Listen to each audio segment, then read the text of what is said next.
Have you ever wondered why two people can look at the same thing, yet see something completely different? A painting on the wall, to one person, it's breathtaking, alive with color and emotion. To another, it's just a mess of shapes and lines.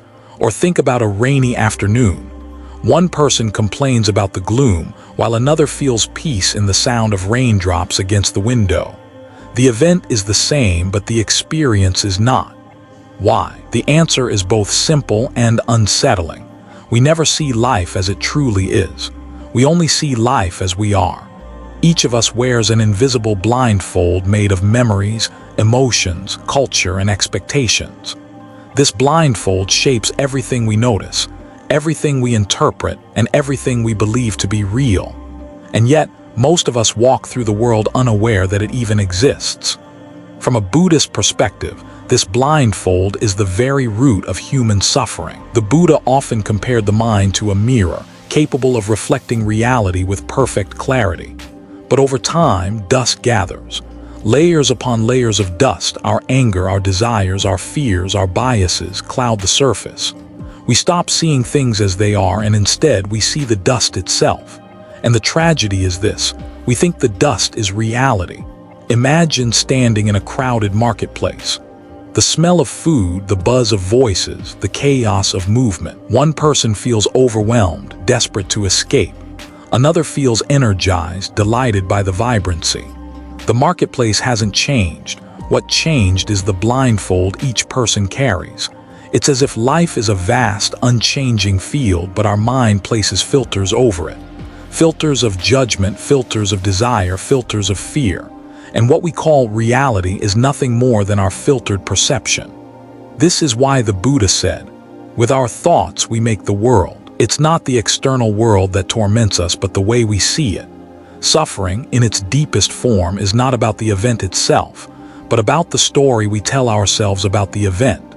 And here's where it gets truly fascinating. Once we recognize the blindfold, we also realize that our vision can be freed. Awareness is the first crack in the illusion. The moment you begin to question, is what I see really the truth or just my perception? That's the moment the blindfold loosens. This journey we're about to take is not just philosophical, it's deeply practical. Because the way we see the world determines the way we live in it. If perception is distorted, then our actions, our choices, our relationships, all of them carry the weight of distortion. But if perception becomes clear, even for a moment, life opens up in a way that feels like awakening from a long dream. The blindfold is hidden, but it's not permanent. And the greatest gift of Buddhist wisdom is showing us how to gently lift it away. Not by force, not by rejecting the world, but by learning to look more deeply, by training the mind to see reality without the smudge of our fears and desires. So, as we begin this exploration, pause for a moment. Think about the blindfold you may be wearing right now. What beliefs color your world? What emotions shape the way you see others? What memories whisper in the background every time you make a decision? These aren't just abstract ideas. They are the invisible forces shaping your reality this very second. And here's the truth. The more we cling to the illusion of I see things as they are, the further we drift from clarity. But the more we admit, I see through my filters, the closer we come to freedom. Awareness, not denial, is the key. This is where the journey begins. Not with the outside world, but with the inner world, the lens through which everything is filtered. If you want to see reality as it truly is, if you want to lift the blindfold, you must first learn to see the blindfold itself. And once that realization takes root, the door to a deeper wisdom begins to open. If perception is the hidden blindfold, then our brain is the factory that weaves it. Day and night, moment after moment, the brain is busy constructing a version of reality for us to inhabit. But here's the astonishing truth. What we call reality is not raw truth. It's a carefully edited story, stitched together by neurons, memories, and expectations. Think about vision for a moment. We like to imagine that our eyes are like cameras, taking in the world exactly as it is. But the brain doesn't simply record, it interprets. Light enters the eye, yes, but what you actually see is the brain's best guess of what that light means. It fills in gaps, sharpens edges, enhances colors, even alters shapes to fit what it expects to find. That's why two witnesses at the same event can give entirely different accounts. Each brain has told its own story. Psychologists call this predictive processing. The brain is not passively receiving reality. It is predicting reality, then adjusting those predictions based on incoming signals. In other words, your brain is like a storyteller who never stops narrating, never stops editing, never stops spinning a tale of what it thinks the world should look like. Now let's connect this with Buddhist wisdom. Long before neuroscience, the Buddha taught that what we call the world is in fact a projection of the mind. The senses bring in information, but the mind shapes it, paints over it, and then convinces us that what we're seeing is the whole truth. The Buddha compared this to a dream. While dreaming, we take the images as real. Only upon waking do we realize that the dream was a creation of the mind. And here's the radical teaching. Waking life, too, is shaped in the very same way. Take emotions, for example. You see someone frown at you. Instantly, your brain leaps into action. They don't like me. I must have done something wrong. Why are they judging me? But maybe that person was just lost in thought, or maybe they had a headache. The frown wasn't about you at all. Yet your brain spun a story so quickly, so convincingly, that you reacted as if it were fact. In this way, the illusion factory never stops working. And it's not just about others. It's about how we see ourselves. Neuroscience shows us that the sense of I, this constant feeling of a solid self, is also constructed. The brain takes fragments of memory, sensation, and identity, and weaves them into a continuous narrative. But as Buddhism points out, that self is more like a flame, constantly changing, never fixed. We suffer because we cling to the story of me, as though it were permanent, when in truth it's just another illusion created by the factory of the mind. This is why mindfulness is so powerful. When you slow down and observe thoughts, you begin to see how they arise and pass away, how the brain leaps to conclusions, how emotions tint perception. You begin to notice the machinery of the illusion factory at work. And once you see the machine, you stop mistaking its products for truth. Picture this, you're walking in a forest at dusk. You see a long shape on the ground, it looks like a snake. Your heart races, fear surges, but then you look closer, it's only a rope. The fear was real, but the cause was an illusion. The mind created a reality, and your body believed it. This is happening in small ways all the time. Our brains are throwing ropes and snakes at us every day, and most of the time we don't even realize it. Here's the liberating part. If our brains are storytellers, then we are not trapped in a single story. We can begin to question the narrative. We can learn to pause between perception and reaction. We can ask, is this the truth, or is this just the illusion factory at work again? That question alone begins to shift everything. The Buddha's teachings give us the tools to see through these illusions, not to destroy the brain's storytelling, but to understand it, to hold it lightly. Because once you see that your brain is an editor, not a camera, you stop being fooled by every scene it projects. You begin to experience reality with a little more clarity, a little more spaciousness. And that spaciousness is the doorway to wisdom. So the blindfold of perception is not an accident. It is crafted moment by the illusion factory within us. And unless we learn to see its workings, we will live not in reality, but in a convincing dream. But here's the question. If the brain is always creating, if the mind is always painting, is it possible to ever see clearly? Can the mirror of the mind ever be restored to its natural clarity? The answer lies in what happens when the dust begins to settle. If the brain is an illusion factory, then philosophy has long been the voice reminding us not to confuse the shadow for the substance. For centuries, thinkers across cultures have wrestled with this same haunting truth. We don't see the world as it is, we see the world as we are. Take Plato's famous allegory of the cave. Imagine prisoners chained inside a dark cavern, staring only at the wall.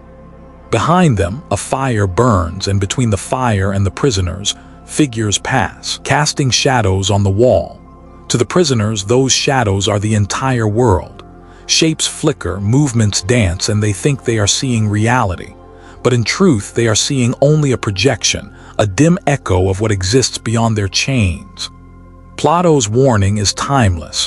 What we call reality may be nothing more than shadows on the cave wall, filtered by the limits of our perception. But here's the twist.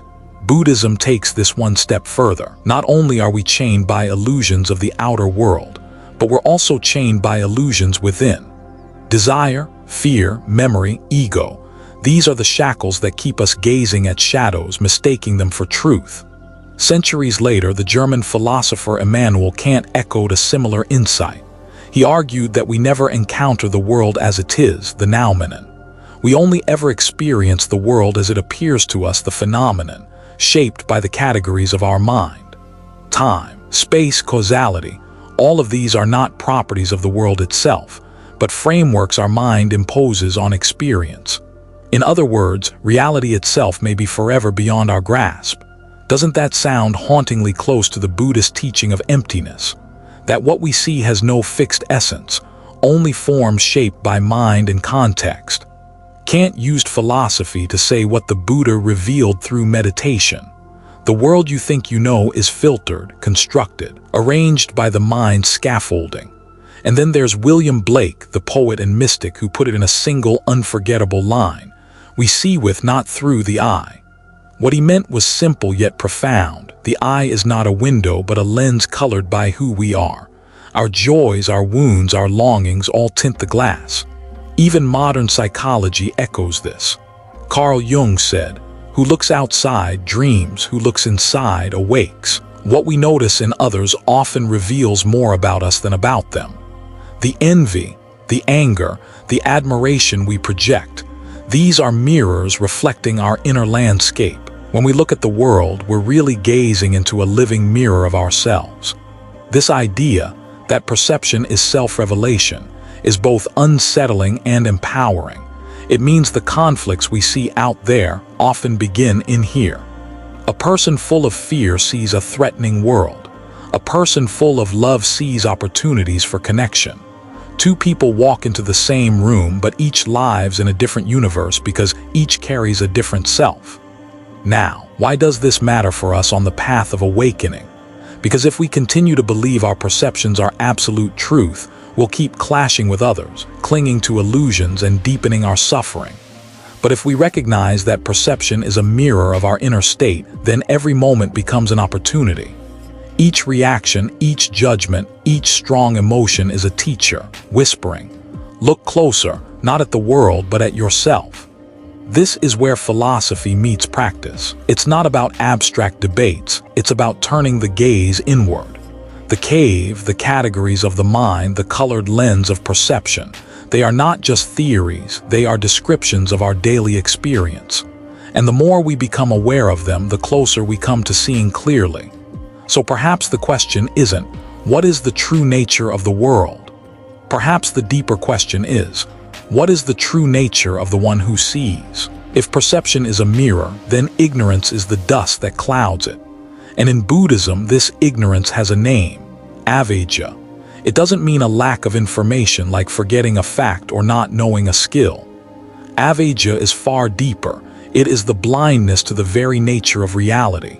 It is the root of every distortion, the ground on which all suffering grows.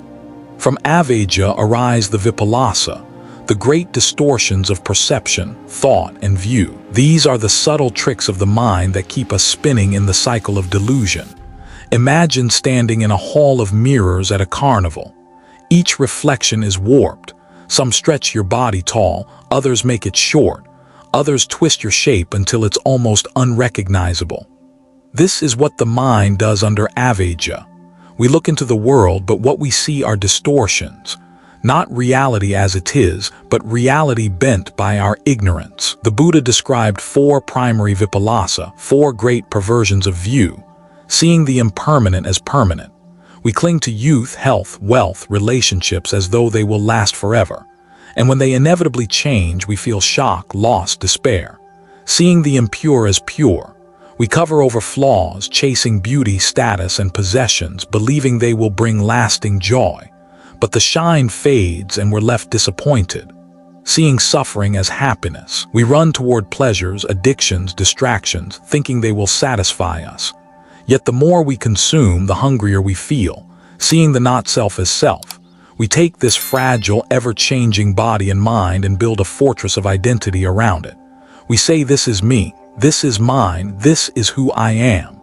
But the fortress is made of sand, always shifting, always crumbling.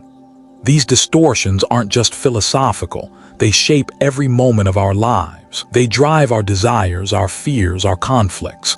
They are the hidden strings pulling at our decisions, guiding us into cycles of craving and frustration. Consider this: a person buys a brand new phone. For a moment they feel excitement, a rush of joy, but soon the novelty fades. Another model comes out and suddenly their once precious phone feels outdated, inadequate. What happened? The distortion of seeing impermanent as permanent played its trick. The mind believed the pleasure would last. When reality revealed its impermanence, dissatisfaction followed. Or think of relationships. At the beginning, passion burns bright. We see only beauty, only perfection. But over time, flaws appear, conflicts arise. The mind, under Vipassana, insists, this love should stay the same forever. When it doesn't, suffering is born. What's remarkable is how universal these distortions are. They don't belong to one culture or one time. They are woven into the human condition itself. Every craving, every attachment, every illusion of control, at its root, you'll find avijja and the Vipassana quietly shaping perception. But here's the gift of Buddhist wisdom. Just as ignorance clouds the mind, awareness can clear it. Mindfulness is like wiping the mirror. Each time you notice impermanence, you rub away a layer of dust. Each time you question, is this really happiness or just fleeting pleasure? You polish the surface a little more. Each time you soften your grip on the illusion of self, the reflection grows clearer. And slowly, something extraordinary happens. You begin to see the distortions for what they are, not truths but tricks, not reality but projections. And in that recognition, you create space. Space to choose, space to let go, space to see more clearly. This is why the Buddha called avijja the first link in the chain of dependent origination. It is the beginning of suffering. And it is also why insight, clear seeing, is the path to liberation. Because when ignorance ends, the distortions lose their power. The carnival mirrors shatter, and for the first time, the world appears as it truly is. But here's the paradox. Even as we start to see through distortion, the dust returns. Old habits, old patterns, old stories cling tightly, which raises the next great challenge. How do we live with a mind that constantly wants to distort, even when we know better? The answer lies not in fighting the dust, but in learning how to gently let it settle. If ignorance is the root and distortion its fruit, then the soil in which they grow is what Buddhism calls the 5 aggregates, the khandhas. These are not abstract doctrines, but the very building blocks of what we think of as me. Body, feelings, perceptions, mental formations, and consciousness. 5 shifting currents swirling together so seamlessly that we mistake them for a solid self. Let's slow down and take them one by one. Rupa, form. This is the physical body, the earth, water, fire, and air that make up our structure. From the ache in your knees to the beating of your heart, this is Rupa. But even here, nothing is fixed. Cells die, regenerate, shift. The body you have today is not the same as the body you had 10 years ago, and certainly not the one you'll have 10 years from now. Vedana, feeling. This is the raw taste of experience, pleasant, unpleasant, or neutral. The sweetness of chocolate, the sting of rejection, the simple neutrality of walking down a street. Vedana doesn't linger, it flashes, then fades. Yet we cling to it, chasing pleasure, avoiding pain, ignoring neutrality, as if each state were permanent. Sanya, perception. And here the mind's label maker begins its work. When you see a red, round object, Sanya doesn't stop at shape or color. It declares apple. Then it adds layers: sweet, healthy, tempting, mine. Without this labeling, we couldn't survive. But the problem comes when we forget that the labels are just that, labels, not reality itself. S a letter 1E45 KH a macron R a mental formations. These are the habits, the intentions, the patterns of thought and reaction that shape how we meet the world. When someone cuts you off in traffic and anger rises, that's S a letter 1E45 KH a macron R. When you reach for comfort food when stressed, that's S a letter 1E45 KH a macron R a 2. Conditioned reactions carved by past experiences, constantly reinforcing themselves. VI in tilde a macron letter 1E47 a consciousness. The stream of awareness that binds the other aggregates together. It's not a static self, but a continuous flow, always arising, always passing, moment by moment. Together, these 5 create the illusion of a person. They are like the 5 fingers of a hand, interdependent, moving together. But we mistake the hand for something permanent, solid, unchanging. We call it I. Now, among these 5, Sanya, the label maker, is especially deceptive. It's not just perception, it's interpretation. When you see someone frown, Sanya doesn't stop at facial movement. It whispers, "They don't like me." When you hear silence on the other end of a text, it doesn't stop at no words received. It shouts, "They are ignoring me." And suddenly, an innocent moment becomes a seed of suffering. There's a story from the Buddhist tradition about a monk walking at dusk. He saw a coiled shape on the path and froze with fear. A snake, he thought, his heart racing. But when someone brought a lamp, it was just a rope. His fear was real, but the snake was not. The mind's label maker had tricked him. And how often does this happen in our own lives? A pause in conversation feels like rejection. A neutral glance becomes judgment.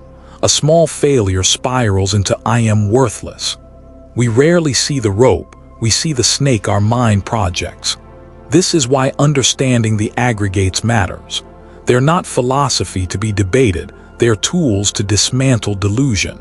When you see a thought arise, you can say, "That's S a letter 1E45 KH a macron R a mental formation."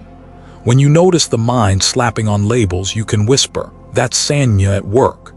And in that moment of recognition, the spell weakens. Here's a practical example. Imagine you're eating an apple. Normally, the mind races. "This is sweet, this reminds me of childhood, this is healthier than that cookie, this is my diet plan."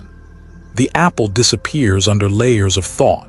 But with awareness, you can pause. You can simply see color, texture, sensation without the avalanche of labels. And suddenly the apple is just an apple, fresh, immediate, alive. The aggregates don't vanish when you see them clearly, but the way you relate to them transforms. Instead of clinging, you observe. Instead of "this is me, this is mine," you begin to realize this is just arising and passing. Like waves on the ocean, like clouds drifting through the sky. This is the beginning of freedom, because once you recognize the machinery of the mind, you're no longer enslaved by it. The label maker doesn't disappear, but you stop mistaking its labels for truth. The aggregates keep shifting, but you stop demanding that they stay the same. And in that space, clarity dawns. But even with this clarity, one force remains stubbornly strong, the subtle, invisible builder of the I. The conceit that whispers, "I am the center, I am the owner, I am the one in control." The mind has an extraordinary gift. It organizes sensations, feelings, perceptions, and thoughts into something that feels coherent. It takes scattered fragments of experience and weaves them into a tapestry of identity. But hidden within this process is a quiet tyrant, the I maker. This I maker doesn't shout. It doesn't demand attention openly. Instead, it whispers behind every thought, "This is me, this is mine, this is who I am."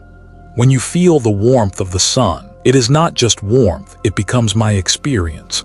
When you succeed, it is not just success, it is my triumph. When you are hurt, it is not just pain, it is my suffering. The Buddha called this subtle force a H, a letter 1E45 K a macron R, an M, a letter 1E45 K a macron R, the sense of I am and this is mine.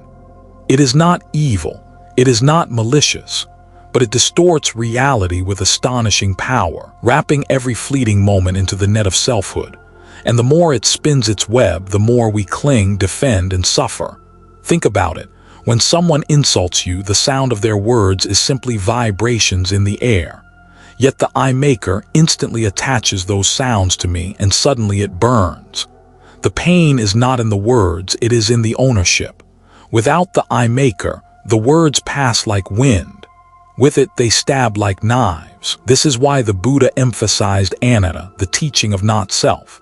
He wasn't trying to erase individuality or deny your existence. He was pointing to the illusion maker, the subtle tyrant who convinces us that what is fluid is fixed, what is passing is permanent, and what is simply phenomena is somehow me. To see the eye maker in action, watch the mind closely. Notice how quickly it appropriates experience. A thought arises. I am anxious, but is it really you who is anxious? Or is there simply a wave of anxious energy passing through awareness? A feeling comes, I am joyful. But is it your joy or just joy arising, shining for a moment and fading? The distinction may seem subtle, but it is revolutionary. Because the moment you recognize the eye maker at work, its grip loosens. You begin to see that the I is not a fixed entity but a habit of mind, a reflexive labeling process. And with that recognition, freedom begins to dawn. Yet this freedom is not achieved by fighting the I maker. If you try to push it away, that too becomes another form of I, the spiritual ego saying, I am the one who will conquer the ego. Instead, the practice is gentle noticing, a kind of compassionate curiosity. You watch the mind say, mine, me, I, and you simply smile, knowing it is only the old tyrant at work again. Over time, you see that life moves without the need for a fixed I to control it. Breathing happens, thoughts happen, feelings rise and fall, all without an owner. Like waves moving across the ocean, each moment arises and dissolves naturally. And when this truth is glimpsed, even for a heartbeat, the burden of selfhood begins to soften. The eye maker still whispers, of course, but now you no longer take its every word as truth. It becomes background noise, like a radio playing in another room. And in the quiet beyond it, a deeper clarity shines. The realization that freedom does not come from building a stronger self, but from seeing through the illusion of self altogether. This subtle tyrant may seem impossible to dethrone, but here is the great paradox. The moment you see that it never truly ruled, the illusion collapses. What remains is not emptiness in the sense of nothingness, but emptiness in the sense of spaciousness, openness, and peace. And with this shift, the story of the self begins to unravel, which leads us naturally to the next exploration. If the I is just a construction, then how does it bind us so tightly to suffering? The answer lies in the intricate dance of craving and clinging, forces that give the illusion its strength. For centuries, the Buddhist teachings were preserved as spiritual wisdom, profound insights into the mind and the nature of reality. But in the last 100 years, something remarkable has happened. Modern science, with its microscopes, brain scans, and psychological research, has begun to stumble upon truths that the Buddha articulated 2.5 millennia ago. It is as if science and Dharma are two travelers who set off from different directions, only to meet on the same mountain path. Take neuroscience, for example. Researchers now know that the sense of self is not a fixed, permanent entity, but a construction of neural processes. There is no single self-center in the brain. Instead, different networks light up to process memory, body awareness, emotion, and decision-making. Together, they give rise to the feeling of I am. This mirrors precisely what the Buddha pointed out through direct meditative insight, that the self is not an enduring essence but a patchwork, stitched together moment by moment. Cognitive science adds another layer. Experiments show that perception is not passive, it is predictive. The brain does not simply record reality like a camera. Instead, it constantly guesses, fills in gaps, and interprets incoming data based on prior experiences. We don't see things as they are. We see them as our brain expects them to be. The Dharma calls this vipallasa, perceptual distortion. Two languages, ancient and modern, describing the same human predicament. Psychology, too, echoes Buddhist insight. Therapies like mindfulness-based stress reduction and cognitive behavioral therapy rely on observing thoughts without clinging to them, recognizing their transient nature. This is no different from what the Buddha taught in the Sati, a letter 1e6d, letter 1e6d, a macron in a sutta. To observe body, feelings, mind, and phenomena with awareness, without judgment, without attachment. What modern clinicians describe as reducing anxiety, Buddhists describe as cutting through dukkha, suffering. Even physics whispers the same tune. Quantum mechanics has shown that what appears solid is mostly empty space, that particles are less things and more probabilities, interconnected in ways that defy ordinary logic. While science does not confirm Buddhism's metaphysics, the resonance is striking. Both perspectives challenge the naive realism that says, the world is exactly as it appears. Both reveal a reality that is stranger, more fluid, and more interconnected than our senses would have us believe. Yet the real beauty lies not in proving Buddhism with science, nor in forcing science to bend to spiritual claims. The meeting of the two is not a contest, it is a dialogue. Science illuminates the mechanisms. Dharma illuminates the meaning. Science explains the how. Dharma guides us to the why. Imagine it like this. A neuroscientist may describe in detail how the brain constructs the self, but that knowledge alone does not bring peace. The Buddha takes it further. By seeing that construction for what it is, you can be free from the suffering it creates. Science provides the map of the machinery. Dharma shows you how to step out of the machine. And so, when science meets the Dharma, a bridge is formed. On one side, evidence, data, and experiments. On the other, wisdom, compassion, and liberation. Together, they invite us to live not just with knowledge, but with understanding. Not just with explanation, but with freedom. This encounter between two worlds leads naturally to an even deeper question. If both science and Dharma point to the fragility of perception and the constructed nature of self, what does that say about reality itself? Is there such a thing as truth behind all these appearances, or are we forever chasing shadows? If science exposes the mechanisms of perception and the Dharma reveals the roots of illusion, then practice is the bridge that carries us across. Knowledge alone does not free us. It is like holding a recipe but never cooking the meal. To taste freedom, we must practice clear seeing. Clear seeing, what the Buddha called vipassana, is not about forcing the mind to become blank, nor about chasing mystical visions. It is about looking directly at reality as it unfolds, without the filters of craving, aversion, and delusion. It is the art of watching thoughts arise and pass without claiming them, of observing sensations without building stories around them, of meeting life moment by moment without needing to control it. Imagine sitting quietly, breathing. A thought comes, I should check my phone. Normally, the I maker leaps in, that's my thought, I must act on it. But with clear seeing, you simply note, thinking. The thought dissolves, another arises, I feel restless. Again you observe, restlessness comes, rests a moment, then fades.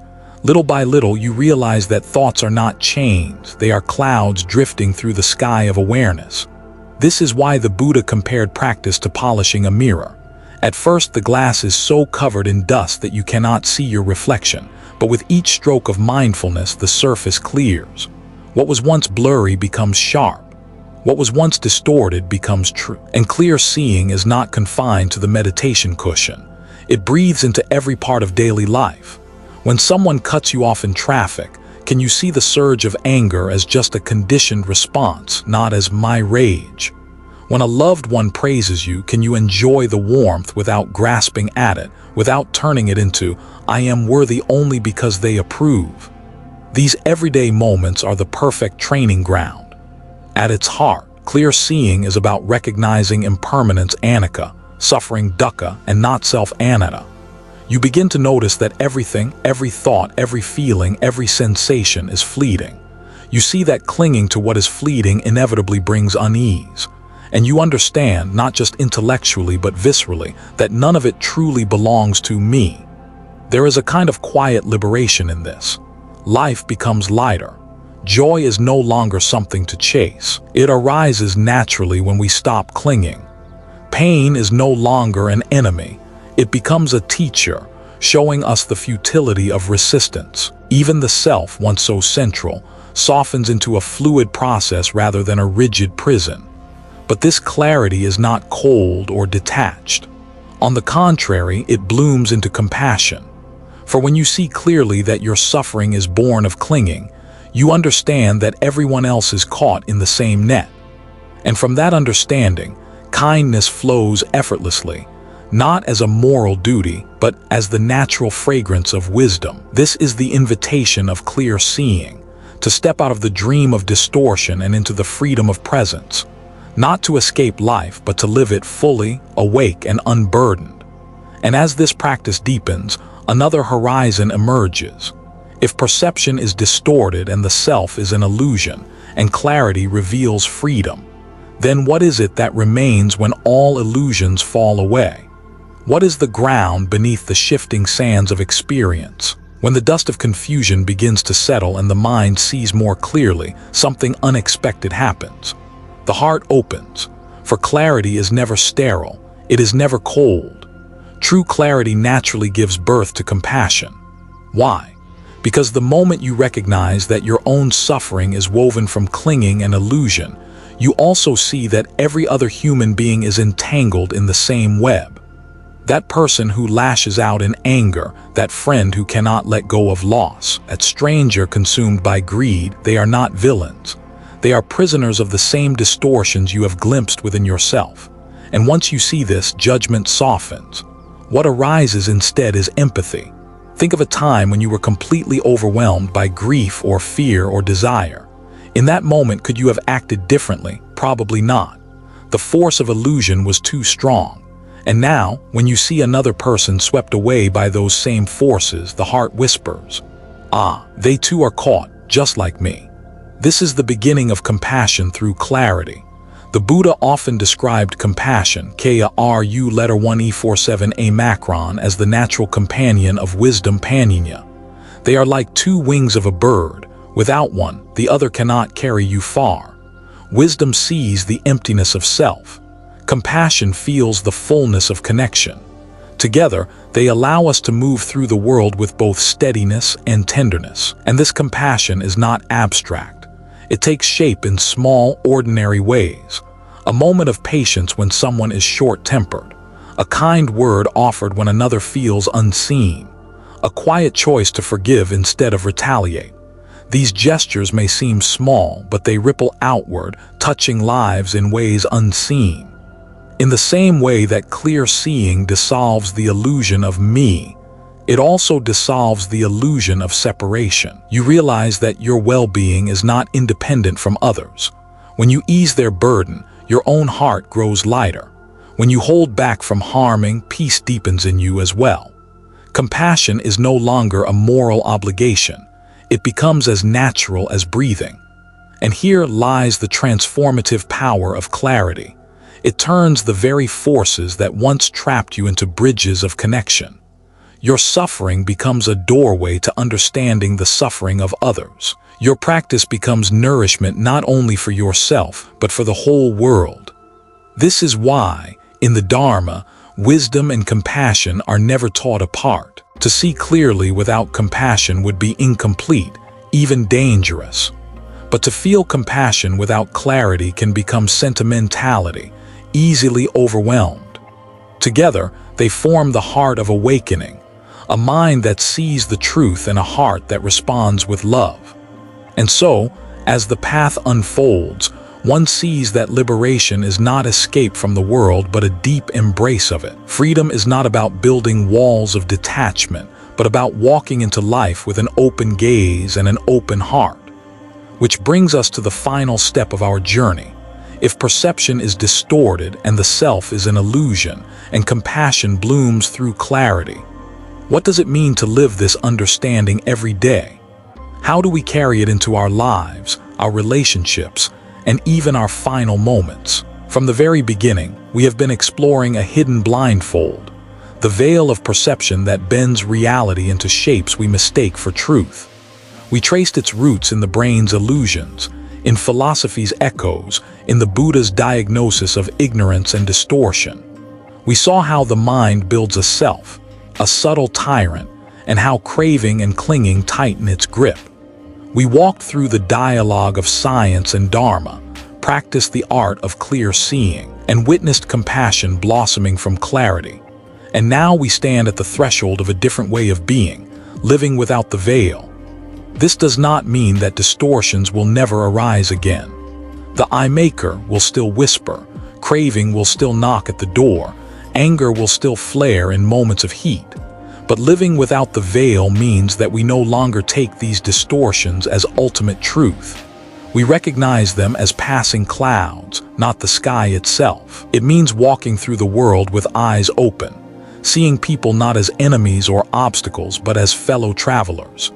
It means meeting life's changes, losses, and endings not with despair but with understanding.